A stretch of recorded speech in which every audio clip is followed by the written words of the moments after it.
Hello, my Patreon friends, and welcome to this week's HiFi News, which is notable for having no HiFi news. It's a bit like going to a cafe, ordering a bacon, lettuce, and tomato sandwich, and then saying, and hold the bacon, the lettuce, and the tomato. So, what's this video all about then? Well, I still have trivia, and we'll do that in a sec. But this is a bit of a any other business special. I'm going to be talking about antique fairs. I'm going to be talking about fandom in terms of being a fan of a group and collecting that group and the people within. And I want to ask you a question or two during that. And the antiques fair thing, it'll be a bit of a show and tell, a bit of a haul video. And for my American friends, they always use that word, don't they? Haul video. H-A-U-L, haul. And it's not something I use in the UK. I'm not sure many people use it in the UK. Anyway, semantics. Anyway, so yeah, that's about it. So you'll see more about the video as we go, and let's do that. So trivia. Now, last week we introduced a new art theme, and basically I did a kind of guess the sleeve art kind of section where I showed you a sort of classic piece of art, oil on canvas, that kind of thing, and from a famous artist, and wanted you to guess. Generally, these pieces of art had been tweaked and adapted a bit, at least, and then plastered over some rock group's front sleeve. So last week we did Fleetwood Mac, and this week we've got someone else. So here is an image. Study the image, folks. And this image was, again, adapted and utilized for the sleeve art for a very famous group and a relatively famous LP. Name the group, name the LP. I will give you the answer at the end of this video. Oh, and I didn't tell you what this is called or who is the artist. Haha. Anyway, the artist is Raphael. And the name of the image, the picture, the piece of art, it's called School of Athens. School of Athens. Have a little think. And 2 points for this one. Firstly, the band name. Second point for the LP name. Good luck. Okay, well, this Any Other Business is in two distinct parts. However, both parts are linked, although you probably wouldn't think so when you first hear them. But they are linked, they sort of dovetail together at the end of the video, which is rather exciting. So, how do I begin this? Well, I begin it by saying I'm a long-term fan of the band ELO, Electric Light Orchestra, if you're not familiar. This was a band which was formulated on the back of an idea in that it was supposed to pick up where I Am the Walrus left off. That was the whole inception of ELO. Now, I've been into ELO since my early teens, and I went through an ELO phase, you might say. I listened to them a lot. Then I kind of stopped for quite a long time, and as you do, I got into other things. And then relatively recently, well, let's say recently, must be 2-3 years ago now, which at my age is recently, I think I drifted back because of a bunch of reissues, but not from ELO, from The Move. I think it was a few years ago now. Anyway, I picked up a bunch of these reissues, and, well, why The Move? Well, The Move began in the mid-60s and disbanded in the early 70s. I think 1972 was their last album, but maybe you can tell me otherwise. So why am I mentioning The Move? Well, when The Move died, an eventual death, as most bands tend to do, the remnants of that band, at least the bit that contained singer and songwriter Roy Wood, drummer Bev Bevan, and the relatively recently acquired acquisition of singer-songwriter Jeff Lynne, those three people sidled over to a new band which they called ELO, Electric Light Orchestra. So on that basis, grabbing the Move LPs was an obvious buy, at least for me, because of that ELO connection. I also bought a copy, this is around about the same time, I bought a copy of, it was a reissue of the late 60s album of the band The Idle Race. And again, that was the band which had an ELO connection because Jeff Lynne, I think it was Jeff Lynne's very first band. I think he was a bit of a kid. Jeff Lynne has never ever looked like a kid. Jeff Lynne has always looked kind of early middle age. Even, I guess when he was about 5 years old, he looked early middle age. But yeah, anyway, which is off a tangent. But Jeff Lynne joined the Idle Race. I think that was his new band. He went from there to The Move. So you can see there's a bit of cross-pollination thing going on here. And I've only really centered on those three people. And I'm sure there's lots of other connections if you looked at other members of ELO or The Move or whatever. So there's a kind of spider's web cross-connection thing going on here. Anyway, when ELO began, Roy Wood was part of the band for a time, but then again, I think 1972 must have been a magic year. Hey, he left ELO and he then formed another band called Wizard. And they did that very famous Christmas song, which is trotted out every Christmas holiday period, isn't it? I Wish It Could Be Christmas. And he had some number ones, See My Baby Jive, I think. He plastered himself in lots of makeup, glam rock-ish, I suppose. Anyway, but that band didn't last too long, and then maybe a year or two, and then Roy Wood went solo, and then he released several albums throughout the 70s and the 80s. So, park that over here. Generally speaking, people join and leave bands, especially, well, maybe I should put that in the past tense more. People joined and left bands in the 60s and the 70s and even the 80s, seemingly every 5 minutes. And because they all knew each other and they all visited the same clubs and they all got talking over a drink or seven. And it's, it's a case of, I'm a bit fed up with this band. Oh, we need a bass player. Come and join us. And so, but people were coming up and leaving. If you follow the careers of a lot of the guys back then, my goodness, it gets complicated. And collecting also gets complicated. It makes it for a fascinating hobby, actually, because you're constantly diving down new rabbit holes in search of wayward band members for a favorite group. For some bands, this is extraordinarily simple because they join a band and they stay in the band, and then the band dies and then their career ends and that's it.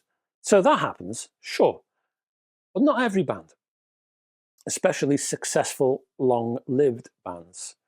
And I was wondering, therefore, have you ever done this kind of thing where you've actively pursued members of a band throughout their careers, seeking out early bands, maybe rare side projects, especially guys with long careers? Sometimes they wander off into quick side projects and come back again. And you only find out like years later that they've done this rare album. So there's that kind of thing. Some of these pursuits can be harder than others, as I said. So for example, a band like, well, one of my favorites, Yes. I mean, Yes had a cast of thousands, seemingly. And each of those band members, they came, they left. Rick Wakeman seemed to leave and join Yes again every 5 minutes. And certain people arrived for one album and then left, and then they went off and did lots of things. And even core members, they went off and did little... Steve Howe, for example, the lead guitarist, he's done solo work, he's done work with his family, his sons on drums and guitar. And as an older man, so, and he still works as a member of Yes. All kinds of weird things happen. So, do you do that? King Crimson is another one. I could go on. Hey, Deep Purple, all of these bands, they splinter off into all kinds of directions. Do you do that kind of thing? Do you follow and do you collect and do you pick up little projects and solo works and follow members throughout their career? I have done that. Not a lot. Sometimes I've caught myself because I'm thinking I'm going too far here. I'm spending far too much money. So I was wondering, Do you do that? And if so, how far? Is it still happening now? What bands do you follow? And I'd love to know if you, during doing all of this, have you picked up any particular gems? Have you had a wow moment where you've gone, maybe, I don't know, the bass player of band X, and you've suddenly realized you've found this treasure, like he was in this project, in 1971, and you never knew about it, and you've discovered it, and it's just like blown your mind, and it's that kind of thing, an amazing thing. So I'd love to know all of that kind of thing. All that fascinates me, and I love the complexity of all of that, and it can be very rewarding, especially when you dig and you're finding little gems. So please tell me all about that. Go into some depth. Give me an essay if you fancy, or a one-liner, whatever. But I'd be interested to know. Anyway, so that's that. Park that as well over there. The next major part of any other business, the connected bit, and I'll get to the connection at the end, relates to antiques fairs. Now, I wanted to ask you to keep an eye out. This is one music fan to another. Keep an eye open for antiques fairs. Now, antiques fairs are not always places where you see record collectors. And this is fair enough, because you don't really expect to see lots of records at an antique fair. And I emphasize that title, antique fair. I don't mean record fair. I don't mean car boots. I mean kosher antique fairs. Now, there is an assumption, and the correct assumption, that anything for sale at an antique fair will be pretty expensive and will also probably not be vinyl based. Glassware, yeah, sure. Paintings, absolutely. Loads of furniture, heaps, tons of jewelry. But vinyl, probably not. Well, I urge you to check out such places. Don't be fooled by the first impression. Record fairs are wonderful. Car boots are great, and I've found many little treasures at both. But don't ignore antique fairs. I, for example, I had a bit of a haul, as I say, and I will show you that haul in a moment. Some of these vinyl buys are, some are in better condition than others. And you kind of expect, I'm sure you've experienced this yourself, you kind of expect that when you visit record fairs and car boots, and antique fairs are no different. But generally, the price was right. And why was the price right? Well, I turned up on the final day, which is always a risk, because obviously a lot of these areas and boxes have been picked, and some of them have been stripped probably in the first half an hour. But if you hold your nerve, you can get one or two treasures, and especially at antiques fairs where maybe the hardcore record guys don't appear, sometimes you can find items where you think, I'm surprised that's still there. And that happened to me. And anyway, because I turned up on the final day and I bought near closing time, the stall holders, the vendors, they just wanted to get rid. So I found discounted prices all over the place. Thing was, though, a lot of this vinyl was hidden under desks and tables or in nooks and crannies, and they were not front and center. This wasn't a record fair. It wasn't even a car boot. So another tip I must give you is ferret out this stuff. Do not be afraid to dive into a stall holder's stall, view his seemingly uninteresting gear, and look at what's behind and in that corner and behind his chair. That kind of thing. And that's what I did, and would you believe it? Well, behind this or that chair, under a pile of old rubbish, rubbish to my eyes anyway, there was a box of vinyl going cheap. So then, sellers whose main priority, main knowledge, main experience might be furniture or jewelry or whatever, they may have dragged the Ford Transit to this antique fair, put all of their main stuff in there, and, there's a gap. So, that box of vinyl, stick it in there too. So it's a low priority addition. It doesn't mean much. It's there, and it might just fill a gap. that kind of thing. So for those particular stall holders, they might be more interested in giving a good deal because it's not their main business. They might be furniture people, they might be glassware people or whatever. So vinyl might be kind of afterthought. Anyway, let me quickly show you this vinyl haul. I won't go into massive detail because this video will be way too long, but I'll flip through them for you. So first up from one particular stall holder it was a bit of a focus thing going on. So we've got a Jan Ackerman here, as you can see, and on the rear. I'm not going to spend too much time on these because there's a few. So this is a gatefold, so let me quickly show you inside. There we go. So that's the first one. Next is Jan with his focus colleague. Is it Thies van Leer? I hope that's how you pronounce it. There's focus and a pair of them. But this is a little bit older, as you can see from the gentleman concerned. I think it's a 1985 release, Vertigo. You can just see the logo top right.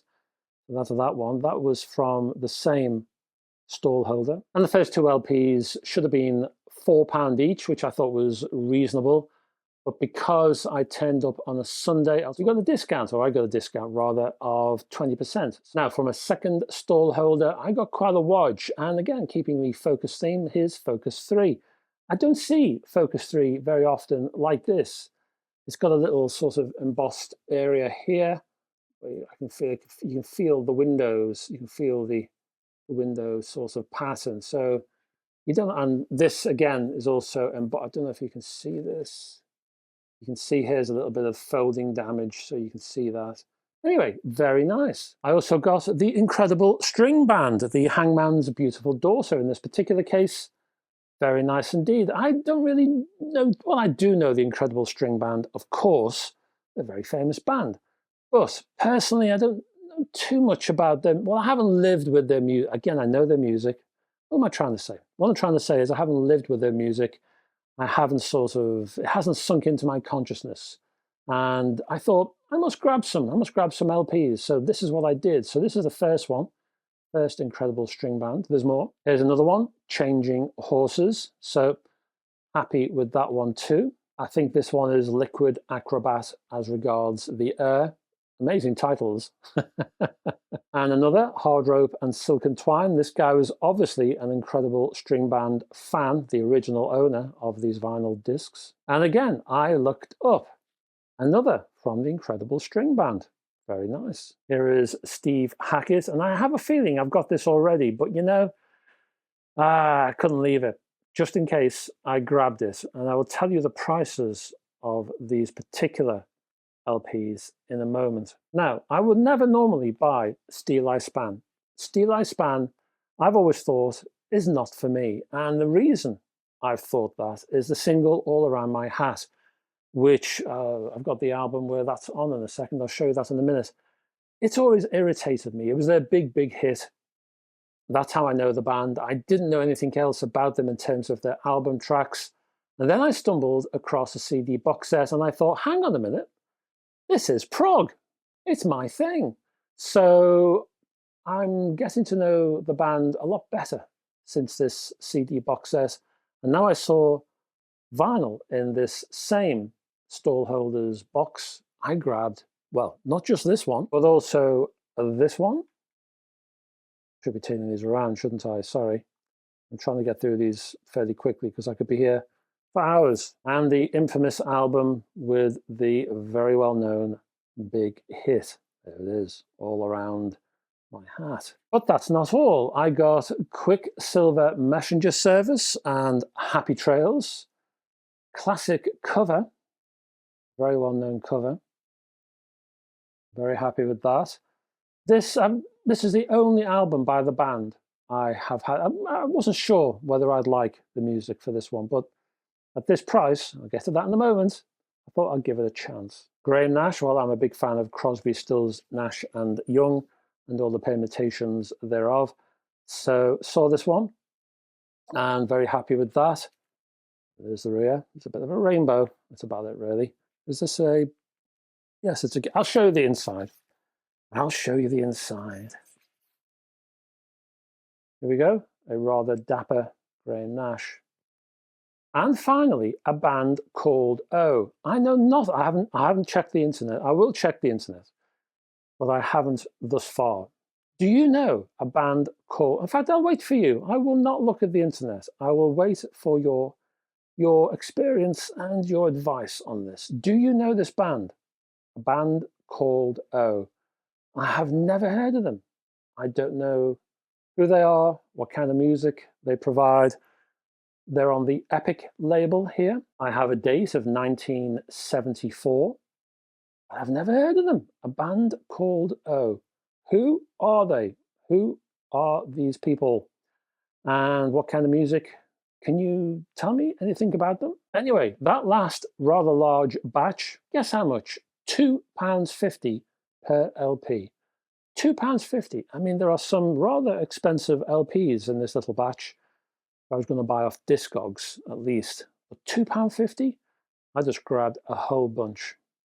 But I wasn't finished. I hadn't finished. So that's 2 vendors. We haven't. Let's go on to vendor number 3. But I haven't finished. I have one more vendor left. And this is the first one. It's the Sutherland Brothers and Quiver and their famous hit, Arms of Mary. So that's that one.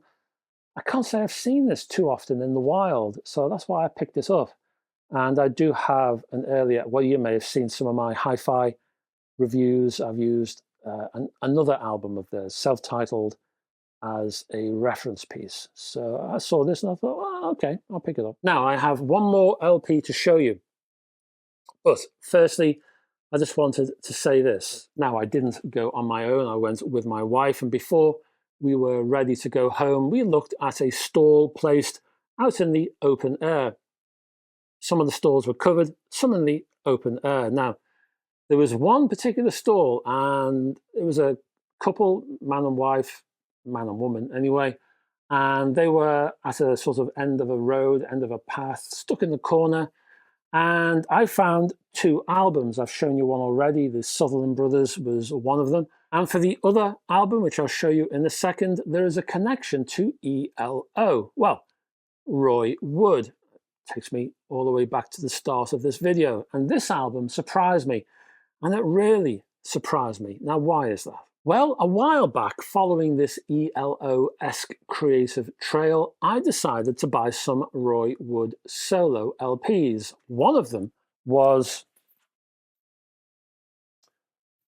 this album called Boulders. Now, a little while ago, I grabbed a reissue of this album from Music on Vinyl.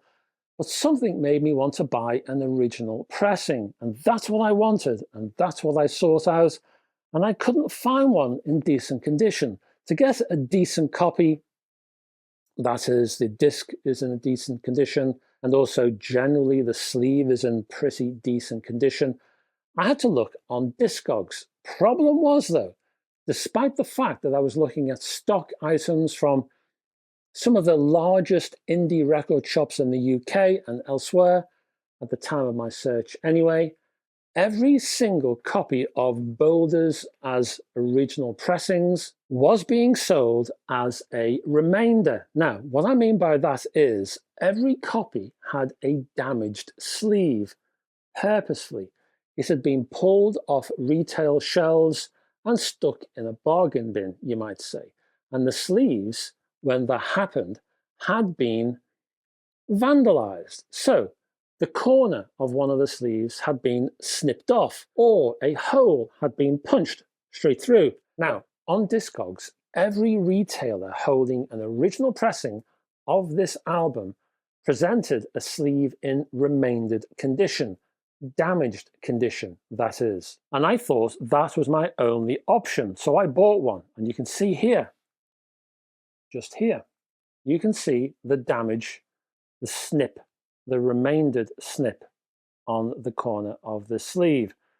This was bought off Discogs as a remainder. Every single one, there must have been 10 when I was looking, every single one had damage like this to its sleeve. And I thought, well, that's it. Maybe they're all like that. There is no choice. I just have to grin and bear it. And then I wandered into the dark corners of this particular antique fair. And what did I see? An original copy of Boulders, and the sleeve, perfect condition. Well, excellent condition for an original pressing of this album at any rate. And this is the album. As you can see, all the corners are intact and there are no holes punched through. Well, I tell you, I couldn't quite believe it. This was not a record store. This was a middle-aged couple selling all kinds of bric-a-brac, plus a few records in a box in the corner. And bang, the one thing I'd been searching for months, and there it was. Price for this thing? A £5, which happened to be half the price of the damaged copy I'd seen and bought off Discogs. Made my day. So, moral of the story, do not ignore antiques fairs. Sure, they might not feature any vinyl at all, but really, well, you never know. They're always worth a look. And that's it, folks. Thank you very much for staying to the end of this video. And before I say goodbye, let's get an answer, shall we, for that trivia question. So just to remind you, here is a picture by Raphael called The School of Athens. It was adapted for use on the front of an LP record sleeve. Name the band, name the album. And the album is called Use Your Illusion. Raphael's fresco School of Athens was originally commissioned for the Vatican in 1510. A detail from its vast depiction of Greek philosophers hard at their brow-wrinkling trade was pinched by Guns N' Roses for their 1991 release and adapted by artist Mark Costaby. Costaby? I think it's Costaby.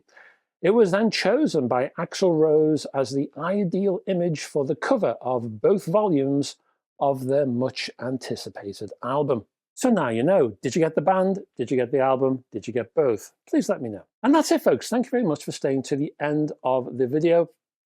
I'm going to be back next week, probably with HiFi news, but who knows? I didn't know I was going to do this weird extra any other business thing until yesterday. So I don't know. I assume I'm going to be back to normal and I'm going to be doing HiFi news next week. I've got loads to catch up on. And we're getting into a busy period because September, always lots and lots of news, HiFi news. So I'll be back on Friday and I'd love to have your company. Until then, folks, bye-bye for now.